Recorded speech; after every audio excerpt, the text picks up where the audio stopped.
if there's no you, then there's no business. Most business owners are very focused on growing and building their business. But something that we don't talk about very often is how personal finance is directly tied to the success of that business. What I mean is that most business owners actually don't think a lot about their personal finances, and it gets to a point where they're somewhat out of control. And one of the things that I've found, both anecdotally within my world, but also from other advisors and other professionals in adjacent industries, is that this is not an isolated experience. That many business owners are so focused with the blinders on, head down, grinding to build their business. And yet some of the very fundamental basics of personal finance are completely lost. This is kind of like if you were going through the process of building a business and you didn't have a business plan and you didn't focus on the books and you didn't think about your cash flows. If you're not doing that in your personal life, then you're also not setting yourself up for success when it comes to building your business beyond what it already is. So what I find is that those folks that are so caught up in their building of the business that they're not focused on their personal finance. And this isn't just how much is in your bank. These are some other factors. This includes understanding tax planning. It includes life insurance, making sure that you have a safety net. What is your long-term legacy plan? What is your plan if something were to happen to you, if you had a disability, if you had a death? What are all the things that are kind of structurally built upon when you are building that business? Because if there's no you, then there's no business. And ultimately, what I find is that with those folks that have not put a lot of effort and energy, it actually drains them of their day-to-day leadership skills when it comes to building their business. So what I want to talk about today is the real cost of having financial chaos in your personal life and what that might mean or lead to in your business life. In addition to that, I want to talk about 4 areas that are going to be very helpful to understand and kind of land when it comes to talking more about personal planning as it relates to business leadership and how that might help you both grow both sides of the ledger, your personal side as well as your business side. When I see that many business owners are not focused on their personal planning, it really kind of lights a light bulb in my head because I think that there's a tremendous opportunity. What I find is that financial stress in their personal lives can bleed over into their business life. And I'm a daily reader of business news, and especially here locally in Denver. And what I find is that a lot of the times it's the standard stuff, but periodically you see people that get themselves into financial trouble as it relates to their business. There's a bankruptcy, there's a partnership dispute, there's a slowdown in sales, and all of a sudden these things start to catapult and they're snowball. And what I find is that a lot of this probably could have been mitigated if they'd done some personal planning. Again, so many people are tying their business success with their personal financial success that if one of those things teeters and falls, then the other one falls right behind it. What I've also found is recently talking with a mental health professional, really interesting conversation. And we were talking about this concept of mental health as it relates to leadership, how financial troubles can kind of spiral things, and it's kind of the chicken or the egg.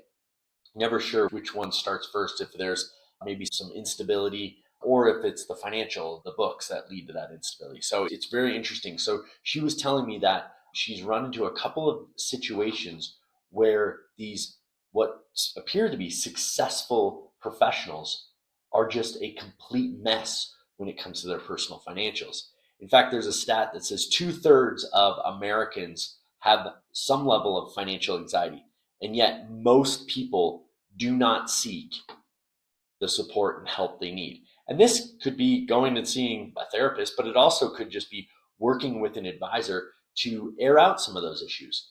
what we find is that talking about these kind of issues is incredibly helpful in understanding how to navigate the steps forward and what does it mean, what are the stories that they're building and creating around this. So when I think about financial chaos, this then bleeds into the challenges that they're facing at work. This could be how they're showing up to their peers. This could be how they're showing up to their employees. And it doesn't necessarily just mean to the business owner. This could be the high income earning professional that's a VP of sales, that's the COO, the CEO of a corporation. And if you are not financially secure, then that might bleed over into the way that you show up with the folks that you manage. And there's a number of ways that you can see this. This could be outbursts, this could be pushing timelines too much. And this is outside of just the normal way of pushing and kind of inspiring your team. It actually can create some instability and frankly, a toxic work environment if you don't button these up. And again, with a lot of these factors related to personal financials, it's also then, some of the other factors, mental health struggles. And some of the times we see that these things are very interlinked, whether there's correlation, causation, all of those things, that's really to be determined. But just anecdotally in my world, I've seen this where all of a sudden these business professionals that go through the financial planning process with me feel so much lighter. There's some levity at the end of that process, and it creates such an inspiring desire for them to kind of push forward to help with that process. So I think that financial structure, the financial knowledge, the education, the acumen, all of these things can really be helpful when it comes to getting your personal financial life in order to then help bleed over to the organization. Again, whether you're the entrepreneur that owns the business or you're sort of that entrepreneur, that you are a leader in your organization, having these foundational structures can be really, really helpful. So let's dive in that. Let's look at what things you can be doing from a financial planning perspective that would deliver some leadership benefits. And you might think that this is just financial, but it actually some things that are more emotionally driven. So the first thing is it can reduce risks and build resilience. So what does that mean? What if you were the business leader, you are the entrepreneur, you own the business, and you're sidelined unexpectedly? Many of my business owners also like to live aggressive lives, if you will. Here in Colorado, they're mountain biking, they're skiing, they're hiking, they're rock climbing. And what if there was a scenario where you got injured? What would happen in that scenario that you weren't able to lead the organization? If you had some plans in place, you were able to delegate, you were able to separate yourself a little bit from the business, and you were able to provide that. Now, that might not seem like a financial planning thing, but if you are so ingrained in the day to day, you're into the grind that you don't recognize your value to the business, then all of a sudden that can actually be a bit of a challenge if you were to step away. Now, as a certified exit planning advisor, in addition to being a CFP, this is a core tenet of helping our clients that are business owners that are looking to exit, that we talk about when we think about business readiness. How tied is the business owner to the success of the business? Is the business owner the main salesperson? Is the business owner the one that delivers the product, the service? Is it the business owner's reputation? If these things are answering yes, yes, and yes, then you're probably too tied into the business. So what you might think about is, okay, if I'm not in this business, what is possible? What is going to happen? And so this could be an unexpected illness. This could be an unexpected accident where you actually are taken away. But if you had the plans in place, then all of a sudden you are going to be in a good spot. For example, if you had to take a leave of absence, what would that do to your business cash flows? But what would that also do to your personal cash flows? Would you be okay? Do you have the safety net there? Do you have the insurance that would cover it? Do you have the emergency fund? Those sort of things that can bridge the gap. Do you have the savings there? So those are some really big things that I think. And this is part that can build resilience, not only in your personal life, but in your greater business. That if you are able to think about these things and maybe taking a step away and looking at what are the possibilities of something happen to me, huge opportunity. And this is going to be developed in the financial planning process that we do at 4 Points Wealth. The next thing I want to focus on is how financial planning can actually improve decision making. I get this a lot because some people might look at me a little bit cross-eyed when I say that. And they say, how does personal financial planning help with my business decisions? Well, this is something that I found out to be true in my world. And actually, one of the real reasons that I started 4 Points Wealth is a former firm that I was at. I saw some decisions that were being made by the executive group, by the owner of the business, that seemed to be short-sighted. There was some really strange decisions that were being made. And what it came out is there was actually some financial trouble that was happening behind the scenes that we weren't aware of. And the challenge there was that was water cooler talk, that we got all of this gossip, these interesting stories from what was happening. And then all of a sudden it connected that these business decisions were actually because of some personal challenges that were happening behind the scenes that we weren't even aware of. However, again, those details got trickled out. So number one, that didn't really have a lot of confidence within the organization, but also it, by not doing a lot of the financial planning or having a strong financial plan in place, it messed up and clouded decision making. And what I find is that when people have a plan in place, and even if they're not visual in nature, they don't see things in the way that I see them, it can be incredibly helpful to just understand the dynamics that are going. What are all of the irons in the fire that are leading to these various decisions or these various checkpoints that we pass financially, whether that's when you want to retire, whether that is a slowdown in business, what many of these things can be tied together. And so by doing some financial planning, you can actually improve your ability to make stronger decisions, and they aren't so short-sighted. And this gets into the third point, which I'll get to in a moment. And when we start to make bad decisions in the short term, those things tend to compound. And I like to think about, and I mentioned this before, in Frozen, there's the song, you know, what she wants to do is to do the next right thing. And what do? You just do the next right thing. If you're going through some challenges, you have to make these incremental decisions, and these incremental decisions start to add up, and they can be both good and bad.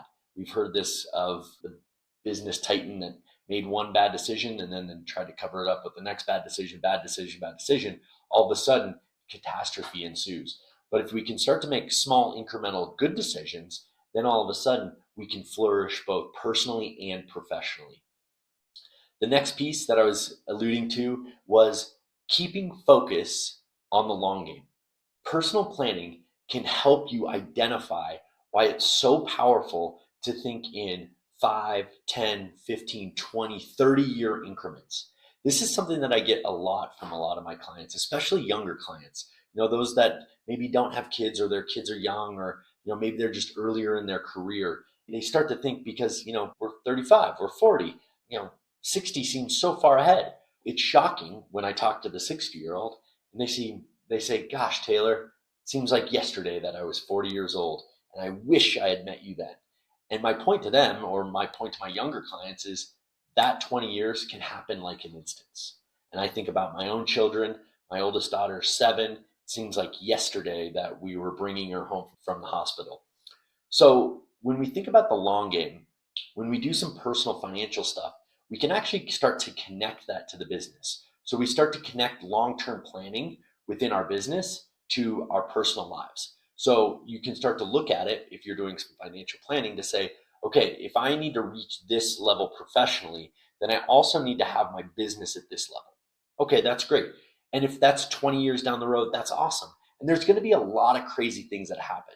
This is another thing that I talk to a lot of my clients about, is that we try to do our planning with the idea that we might run into challenges, but a lot of models don't show how these things can go up and down over time. Sometimes it's just a real steady eddy. So there are some ways that we implement a strategy within our planning process to actually show that it's not just this lumpy, this smooth graph. It's this lumpy curve that kind of goes up and down and up and down. And the idea is that you want to have it go up and to the right, right? That's the idea is you want your graph to be kind of healthy and moving in that direction.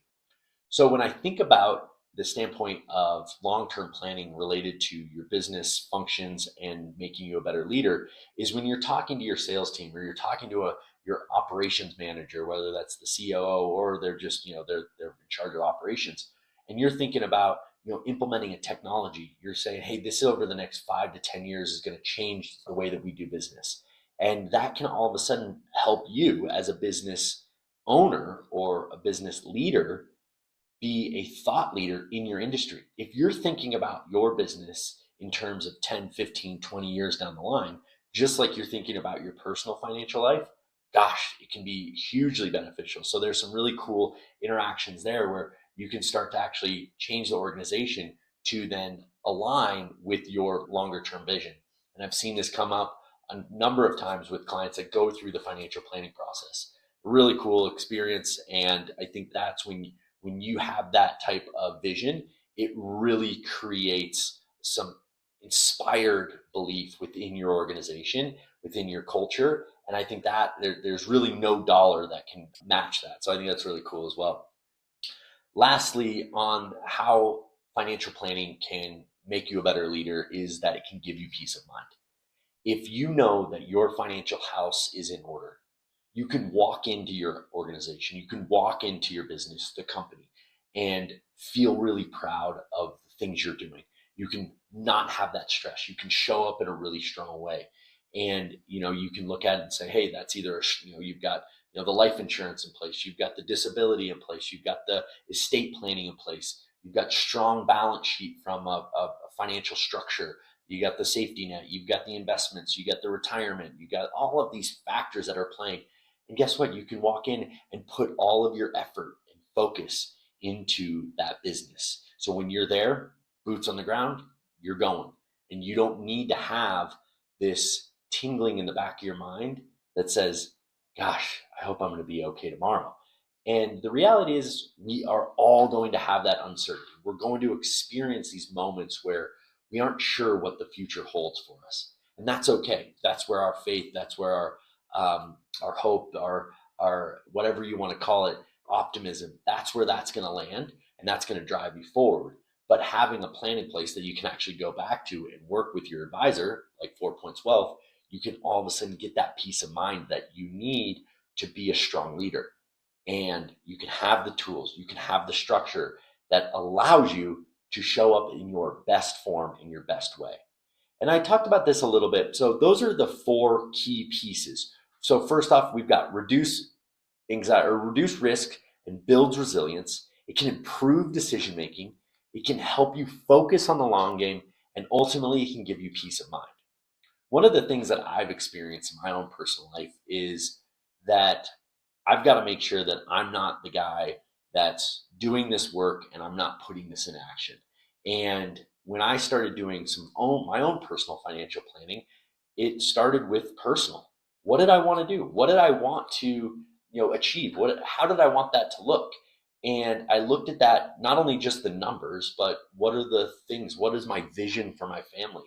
What is my shared vision with my wife? And how does that look? What do we want our kids to go to school? Where do we want our family to experience the outdoors? What's valuable in our life? What are our values as it relates to the bigger picture when all is said and done? And this then correlated and related directly to my business. Because if I wanted to achieve these personal financial goals, well, then my own business needed to achieve certain levels, whether that was a profit margin, whether that was an income target, whether that was, overall revenue, managing expenses. And this has been really cool because I've been able to manage these two things and understand that they are separate, but yet connected in a certain way. There is a relationship, there is a connection piece between all of this, but you have to understand that they're also divided. So we have to understand their place and how they ultimately work within our greater context of what we're trying to accomplish. And again, as a CEPA, a certified exit planning advisor, doing the personal planning is actually one of the three parts of a strong exit plan. Believe it or not, we break down exit planning into kind of these three core areas. One is called business readiness. The next is called personal financial readiness. And the next is called personal readiness. And what's interesting about that is that there was three parts of that stool, and two of them had everything to do with personal financial and personal. What that looks like is that personal financial readiness would say, is the business valued at a point where if they sold, they'd be personally financially okay? And then there's personal readiness, which is to say, if this business sold, would this person be okay? Would that business owner have their entire identity tied up into that business, that all of a sudden they aren't as valuable, that they aren't needed, that they are not the person that they once were? And there's an interesting identity that a lot of business owners and business professionals carry within them. And that is the thing they do is invariably part of their personal identity.